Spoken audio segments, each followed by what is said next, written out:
Hello, all you positive heads out there. It's so good to be back with all you beautiful reflections of the one source consciousness that creates and animates all things. If you're new to this podcast, of course, we're super happy to have you here. And if you've been listening and enjoying for a while, I would be super grateful if you would please take a moment to give us a review on Apple Podcasts. It's one of the best and simplest ways to pay it forward and help others find the show so that they too can tap into the powerful perspectives and positive vibrations we are collectively emanating. The other unique and magical way to share this show is by sending any friends you think would benefit from listening to this podcast our Game with the Universe link at positivehead.com/game.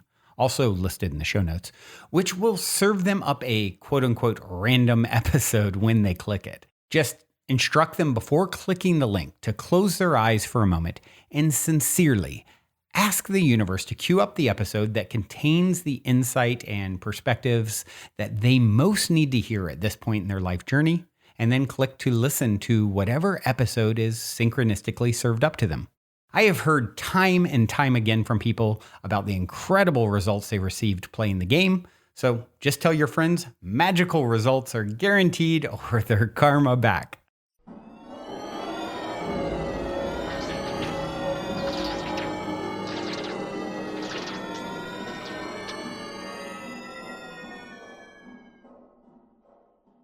All right, all you positive heads, welcome back to another magical Monday. I hope you are all feeling the magic of the day and you are harnessing the power of your magician self. We are all magicians. We are all creating our universe every single day. Every day we wake up is another opportunity to create a new life, a new day, and to use our power differently. And today I was thinking about all the different ways that we use our power. And sometimes we don't use it properly. Sometimes we allow our emotions that are not quite so positive to get the best of us. And when we do that, sometimes it's hard to get out of it. But I think it's really important to remember how powerful emotions are. And that magic is done with true, powerful emotions. It reminds me of, I don't know if you guys have ever seen the Charmed series that was on in the 80s. Three sisters who were witches. And the way that they learned how to use their powers was through their emotions. So at first, when they would get angry, they would blow things up, things like that. But they had to learn to use their emotions properly because that is where all their power is. And so when we're using our power in the wrong way with our emotions, this can be pretty detrimental. So we have to be really, really careful about where our thoughts are. So I wanted to talk about this a little bit today. But before we get into it, of course, I'd like to read a review.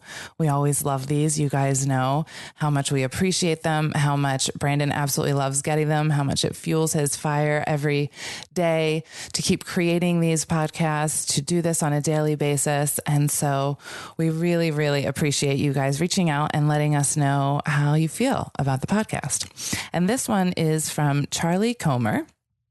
It's called inspirationforafteralife.com. I want to give Brandon Beecham and his Positive Head podcast some love. As a death investigator, I've spent my career helping families understand death, investigations, and the paranormal. Upon the tragic loss of my family, I was left searching for answers myself and stumbled upon the podcast. Positive Head was such a big part in helping me change my mindset and inspiring me to create a website to help families impacted by death called afteralife.com. Keep on creating, Brandon, and I look forward to expanding with you. Wow, Charlie, that is awesome. Thank you so much for writing that review. And interesting that this is essentially what I was thinking about talking about today, these difficult times in our life and what we do with them. So I think it's beautiful that you took such a tragic loss and you turned it into something beautiful in order to help others. And I think that that's a big reason why we go through anything that we go through in the first place. All of the difficulties, all of the challenges, we go through them partly so we can have the experience to then help others who are going through it. And maybe we volunteered to have that experience just so we could help others. Or maybe we just needed the experience for ourselves to learn from. But usually, if you're here in service to others, a lot of times you're learning this so you can actually turn around and help somebody else. And that's beautiful. And that's one of the things that we can think about and remember when we are going through a difficult time is, how can I use this to help others? So thank you, Charlie. Thank you for being a shining example of that. And thank you for writing that review. We appreciate you so much and we love you. So maybe you're someone who's going through a difficult time right now. Maybe you've been through a difficult time in recent past, and maybe you're going to be going through a difficult time in the near future. That's one thing we can always say, that we can't get around. We're always going to have our ups and we're always going to have our downs. You know, it's funny on this spiritual journey. It's like we think that we're going to gain or reach this place of eternal enlightenment where everything is just rainbows and glitter, and then we're going to be eternally happy and nothing will ever go wrong ever again. And when we're working so hard on ourselves and we're taking the personal responsibility and we're doing our meditation and we're going through all of these steps in order to better ourselves, and then we still experience these things, it can be a little tougher to handle. It can be a little like, hold on a second. I thought I did all this work. I thought I was working on this. I thought I had handled this. I thought I got a good grasp on it. And then here it is in your lap again. Thank you, universe. Thank you for putting this in my lap again. I guess I didn't work it out properly the first time. And now I need to work on it some more. So thank you for putting this in my lap again so that I can now truly examine it and accept it and work through this process appropriately. And the one thing that we need to be careful of in these difficult times and in these processes is thinking about where our emotions are and not letting our emotions get the best of us, because that is where our power is. The stronger the emotion, the stronger the power. So how many of you have been in a state of grief or in a state of depression where you've said things that you don't mean, said things to yourself that you don't mean, things like, this is killing me, or I don't want to do this anymore, or I never want to feel like this ever again. Now imagine you have just said those things with a lot of power behind you. So this is why we need to be careful. I know that I myself have done this, and it's like making a contract with yourself that is extremely difficult to come out of. So one of the things, for example, that I've done is in a deep state of grief said, I never want to feel like this ever again. And what happened because of that is closed up heart. And for many, many years, I walked around with a thick, thick wall over my heart because I didn't want to feel that way ever again. I didn't realize I'd set that intention in with that power and that emotion, because later in life, I wanted to love, but I couldn't. I didn't realize what I had done. So I had to drum up that same amount of power in love. And that's the key. That's the whole key to all of this. Everything, all of this that we experience, all of the energy that we are, it all comes from love. All of the good, all of the bad, it is all love. So when we are feeling these intense emotions, how do we find the love? How do we bring that focus into our mind so we can use that power, the power of love, the most intense power there is, the power of love? So one of the ways that we can do that when we're feeling these emotions is first of all, when we're going through this, realize that there is a time for feeling it. And when it's time to feel it, just feel it. But remember This is not a place to stay in for too long of a period of time. Okay. So feel your emotions, but process them, go through them, and let them go. And when you let them go, replace them with thoughts of gratitude and with thoughts of love. So within any situation where you're feeling distraught, grief, depression, I promise you, you can find the gratitude. You can find somewhere, something to be grateful for that day. So that's where you place your focus. What am I grateful for? Write it down. Keep a gratitude journal every single morning, every single night. What am I grateful for? And set intentions that when I'm feeling this way, when I feel that I am not in control of my energy, I will remember to find the love in the moment, because I know that that is all that there is. We can remember in these times too, that it is in the darkness where we find our light, where we find our power. If it wasn't for the darkness showing us this contrast, how would we ever know the difference? How would we learn? We really wouldn't, would we? And it's interesting too. So along this spiritual journey that we are all going along, this is a long journey. This is a never ending continual journey. And as you are learning to harness your power of love, and you build your light becomes brighter and brighter. What happens then, because this is a polarized universe, because everything is in balance, when you have a bright light, you're also going to get the attention of the corresponding darkness, because the universe always needs to be in balance. The light always needs to be balanced by the dark. So as we progress on this journey, we have this beautiful opportunity to confront our darkness. And we have this opportunity over and over and over again, because the journey is continual. And just when we think we've reached this level of understanding, this is when the test or the challenge comes. So what we need to remember is, how are we viewing it? How are we using our power in this situation? Am I remembering to see the love in this moment? Am I able to look at this negativity and this darkness in the face and say, thank you. I love you. I forgive you. Thank you for helping me see the light. Thank you for helping me realize my own power. Thank you for helping me strengthen my will, because in my thoughts, I can get out of this thought process that I don't find pleasing. I can focus on the love.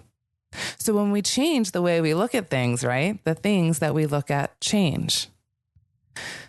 So if we're suffering and we're miserable and we're depressed and we can't quite feel like we can control our minds, we just need to take that step and remember to keep trying and to be persistent over and over. Remember, find the love, find the gratitude in that moment.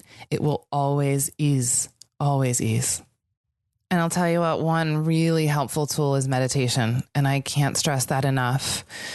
There's a huge difference you will find if you are doing a meditative practice on a daily basis, and if you are not, in terms of how you are going to react to stressful situations that come up in your life. When you're able to maintain a meditative practice and you do that on a daily basis, the way that you respond to things is completely different. The way that your body feels things is different.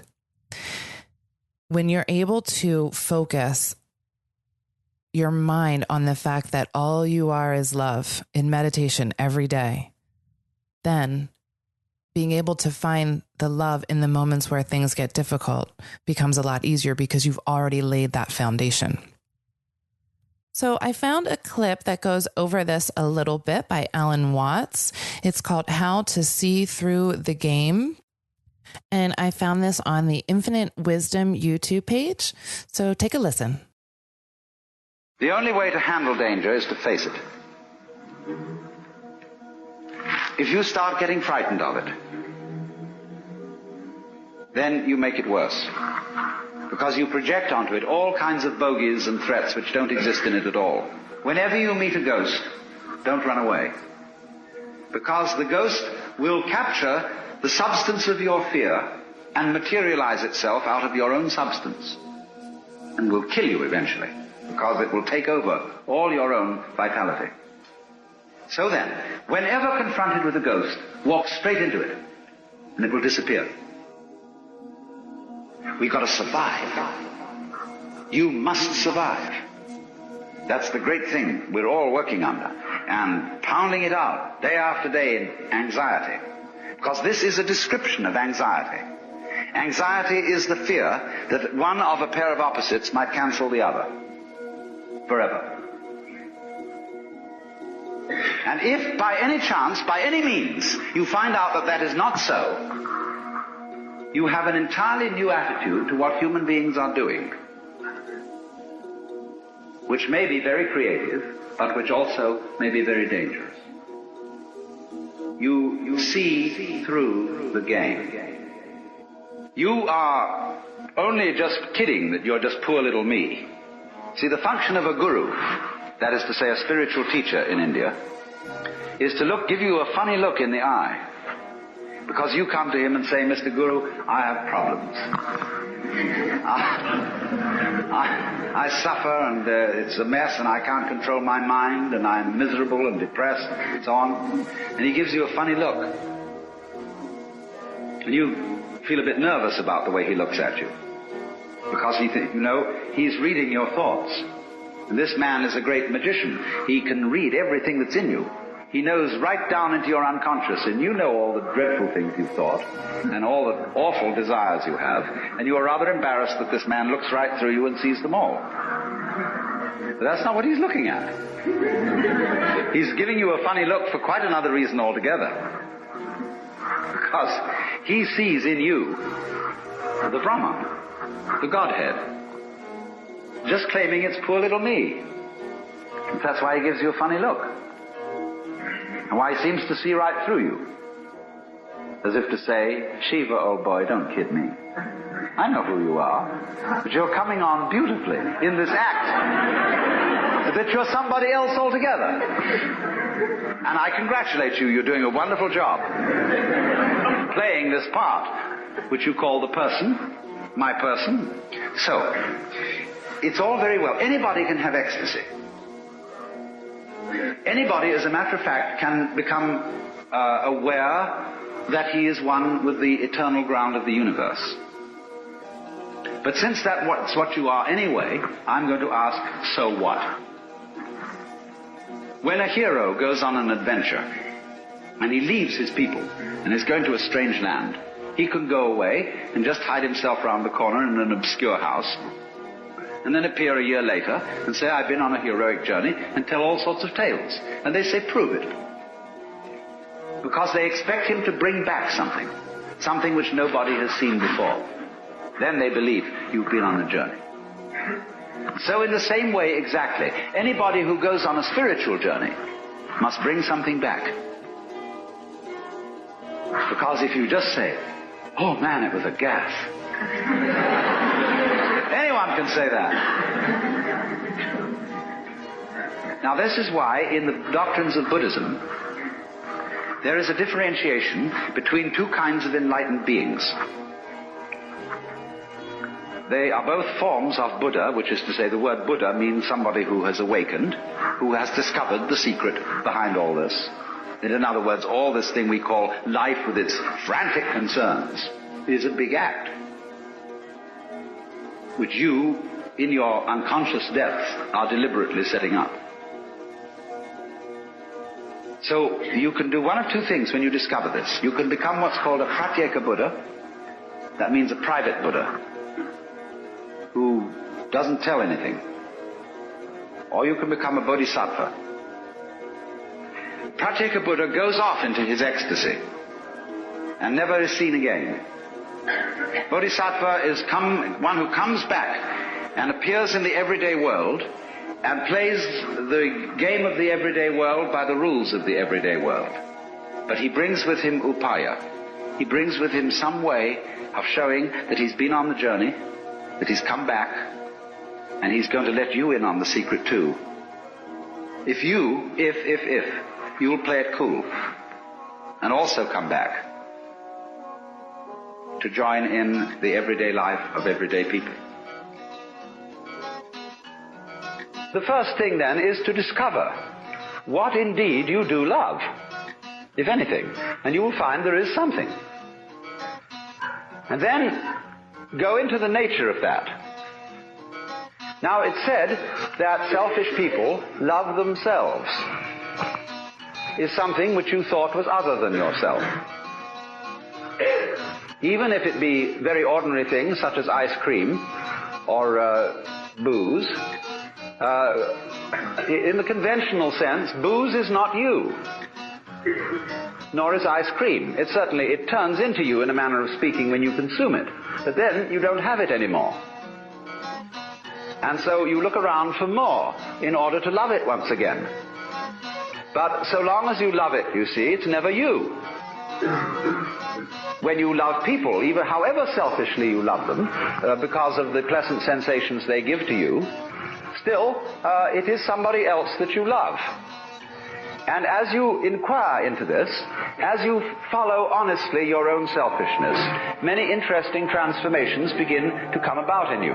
One of the most interesting transformations of being directly and honestly selfish, in the same way that, for example, cats are, is that you stop deceiving people.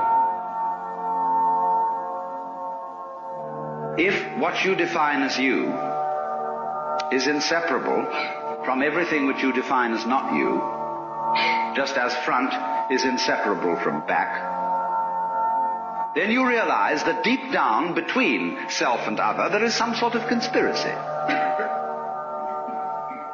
If these things always occur in combination and look very different from each other and feel quite different, nevertheless the feeling of difference between them allows each one to exist.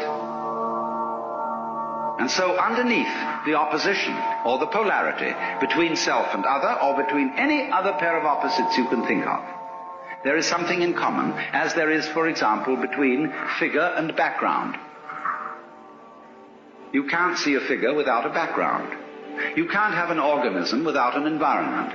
Equally, you can't have a background without a figure, or an environment without organisms in it, or without things in it.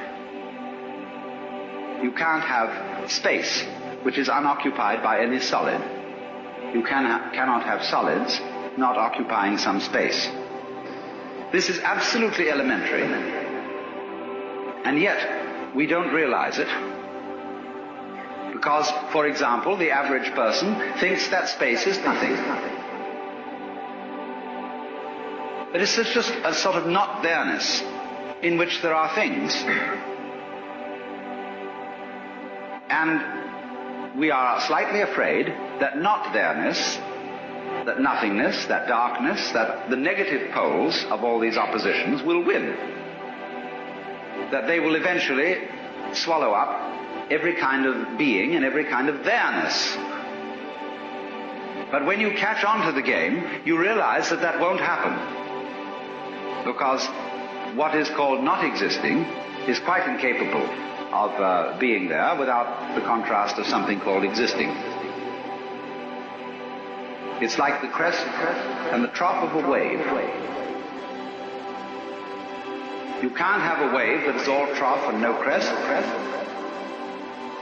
just as you can't have a wave which is all crest and no trough. Such a thing has never been manifested in the physical universe. They go together.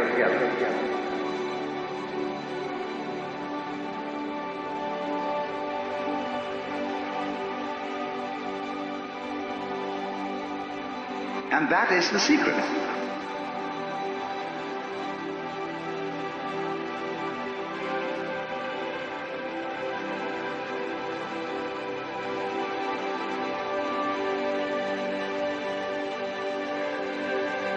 There really is no other secret than that.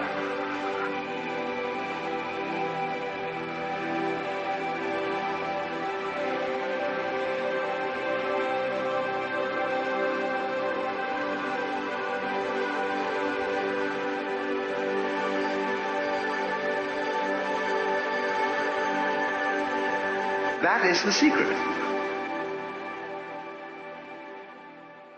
So I guess that's it. That's the secret, isn't it? That's the secret. The secret is that we must have both the positive and the negative in this physical universe. They go together. They have to. Without the darkness, we wouldn't have the light. I like the analogy he uses at the beginning about when you see a ghost, when you're in front of danger, and if you're afraid of it, how you can make it worse with your projection. So when we come face to face with our ghosts or our demons, we don't run away. We have to look it straight in the face, confront it, walk straight into it, and it will disappear. Otherwise, we allow our fear to get the better of us and then materialize those things that which we are afraid of. So instead, we can look at it completely different. We can see through the game like he was talking about. We can realize that these opposites have to be there. And there is nothing good, there is nothing bad about them. It's just the game of life. And this game is like a play where we are the actor of our own show. And we do a great job playing the part of our person, don't we? But we can't forget that we are just Brahma. We are God. We are always God, just playing a person. Makes it a little easier when you remember that. And when we remember that we are not separate from anything or anybody, that we exist in unison together in this universe. And there is no separation. Things always occur in combination. Yes, they look different and they feel different, but these differences are what allow the other to exist as one whole. So polarities, when you look at them at first, can be a little scary. We can be afraid of the darkness or the nothingness or the negative. We're afraid that it might win. But when you catch on to this game, you know that can't happen. There's no ability for that to happen. There is no winning. Everything exists all at once. Non-existence can't exist without existence. There will always be the wave and the crest, the ebb and the flow, the night and the day. It's part of what we are. It's part of the oneness that makes this whole existence beautiful. So we just need to remember when we feel like there are negative forces or negative energies, and we feel like these things are external to us or controlling us or blocking us in some way, we just need to remember that none of this is outside of you. All of this is you. It cannot be anyone else's because everything is you. Everything we experience in our lives is our own energy. When other beings or other situations come into our life with their own energy, the only reason we experience it is because we've matched to that vibration. We've allowed our energy to match to that vibration. And then we create that experience internally for our own selves. So this really is the secret. Everything is you, and you are everything. There is no energy within you that is not your own. And because of that, we can learn to harness our power because it is all inside us all the time. And that power is the love that we are, the love that we are created from, and the love that we create. We just need to remember to focus our will and use our power properly. Not so simple, sounds so simple, but if we take that conscious daily effort, we can all do it. And we can all find the love in every moment and be grateful. I'm going to read a law of one quote to leave you with today. We leave you in appreciation of the circumstances of the great illusion in which you now choose to play the pipe and timbrel and move in rhythm. We are also players upon a stage. The stage changes. The acts ring down. The lights come up once again. And throughout the grand illusion and the following, There is the undergirdling majesty of the one infinite creator. All is well. Nothing is lost. Go forth rejoicing in the love and the light, the peace and the power of the one infinite creator. With that, y'all, I'm out of imaginary time for today. Thank you all for joining me. I'm going to leave you with a song by Trevor Hall called The Fruitful Darkness. Till next time, everybody. Love you all. Infinite calm, crystal clear. Calm, clear. When I look back on those years gone by, all those mountains standing in my mind, I could have folded, could have turned around, but all good stories have their ups and downs. So I had to find my way through. I had to find my way through. I had to find my way through. I had to find my way through. The fruitful darkness is all around us in bloom. Infinite calm, crystal clear.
Open wide, the dark within my dark is where I found my light. The fruit became the doorway, and now it's open wide, the fruitful darkness.